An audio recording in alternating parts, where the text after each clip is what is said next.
Comment détecter les tickets orphelins? C'est le sujet que je te propose d'aborder aujourd'hui dans le cadre de cette vidéo. Alors, l'une des choses qui est vraiment très gênante pour les utilisateurs, c'est d'avoir des personnes qui créent des tickets, qui pensent que leur ticket est en train d'être analysé, que leur ticket il est en train d'être traité, alors que le ticket qu'ils ont créé, c'est tout simplement perdu dans la nature. Ça, c'est un phénomène qu'on peut avoir justement lorsqu'il y a des tickets orphelins qui sont créés. Et ça, les utilisateurs, à l'initiative de la création de ces tickets-là, n'en sont pas au courant. Donc, il est de notre devoir, en tant qu'experts techniques, de pouvoir mettre en place des processus, des mécaniques qui vont nous permettre de pouvoir détecter des tickets orphelins sur les projets qui sont à notre charge. Donc, là, on va voir comment on peut détecter des tickets orphelins sur EasyVista, mais déjà, avant d'entrer dans la technique, comme d'habitude, on va déjà faire un point fonctionnel pour comprendre ce que c'est qu'un ticket orphelin, en quoi est-ce que ça consiste, un ticket orphelin, et ensuite, je vais vous faire une démo pour vous montrer, voilà, comment est-ce qu'on peut détecter des tickets orphelins et comment est-ce que ça marche, quoi, concrètement sur EasyVista. OK? Alors, c'est quoi un ticket orphelin? Un ticket orphelin, c'est un ticket qui n'est pas affecté à un intervenant ou alors à une équipe active capable de le faire avancer. En d'autres termes, le ticket se perd et ne peut donc être traité.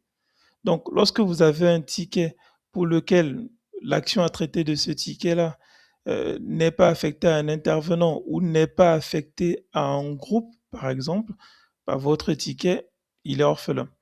On va voir dans la suite là les différents cas qu'on peut qualifier comme étant des cas où le ticket il est orphelin. OK, les types de tickets orphelins. Premier cas, on va avoir le ticket qui est affecté à un groupe vide. Donc c'est un groupe dans lequel il n'y a pas de membres. Forcément, si un ticket est affecté à un groupe qui n'a pas de membres, bah, personne ne traitera en fait l'action qui doit être traitée par ce groupe-là. Donc, lorsqu'on se retrouve dans ce premier cas que vous avez là à l'écran, ben, on est sur un cas qu'on peut qualifier comme étant ticket orphelin. Deuxième cas, c'est le cas où le ticket est affecté à un groupe non vide, mais dont tous les membres ont quitté la société, pour le coup. Ça revient en quelque sorte un peu au premier cas, mais sauf que là, d'un point de vue technique, le groupe, il n'est pas vide. Il contient des membres, mais c'est des membres qui ont déjà quitté la société. Donc, ils ne vont pas pouvoir traiter le ticket ou traiter l'action qui est à leur charge. Troisième cas, c'est le cas où le ticket est affecté uniquement à un intervenant ayant quitté la société. OK? Alors là, j'ai précisé, voilà, c'est une liste non exhaustive. Les tickets peuvent être dans d'autres états techniques qui les rendent non traitables et cela pourrait être abordé dans un autre poste. C'est vrai que là, j'ai regroupé les cas les plus importants et les cas fréquents pour lesquels on va qualifier un ticket d'orphelin. Mais bon, on peut avoir d'autres cas qu'on va pas forcément traiter dans la vidéo parce que ça nous ferait aller dans trop de directions différentes et ce n'est clairement pas le but. Ok.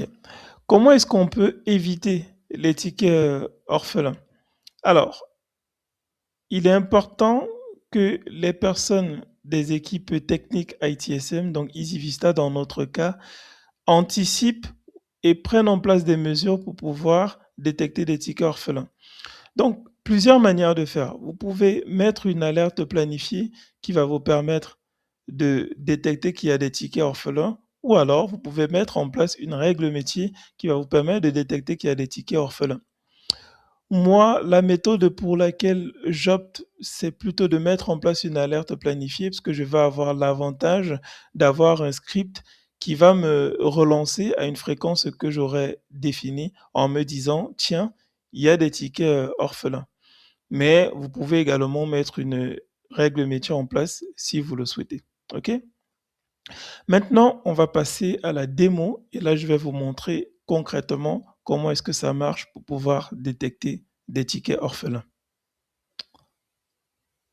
Alors, comme je vous l'ai dit, la méthode pour laquelle je vais vous faire la démo ici, c'est la méthode qui permet de détecter des tickets orphelins via une alerte planifiée. Donc, le principe de cette alerte-là, il est vraiment tout simple, c'est que on va écrire une requête SQL qui va permettre de détecter les tickets orphelins. Donc, c'est des tickets qui sont dans l'un des trois cas que je vous ai listés il y a quelques minutes. Et cette alerte-là, vous pouvez décider de la lancer à la fréquence qui vous convient. OK? Donc, vous pouvez décider de la lancer, par exemple, toutes les 4 heures, toutes les 3 heures ou une fois par jour. Ça, c'est vraiment vous qui décidez pour le coup. Donc là, par exemple, si on prend cette alerte et que là, je fais le calcul, vous voyez que là, on me signale qu'il y a 2 tickets orphelins. OK? Alors, ce que cette alerte fait, en plus de détecter le fait qu'il y a des tickets orphelins, c'est qu'elle va notifier les administrateurs de la solution du fait qu'il y a des tickets orphelins sur lesquels il y a une investigation technique à faire.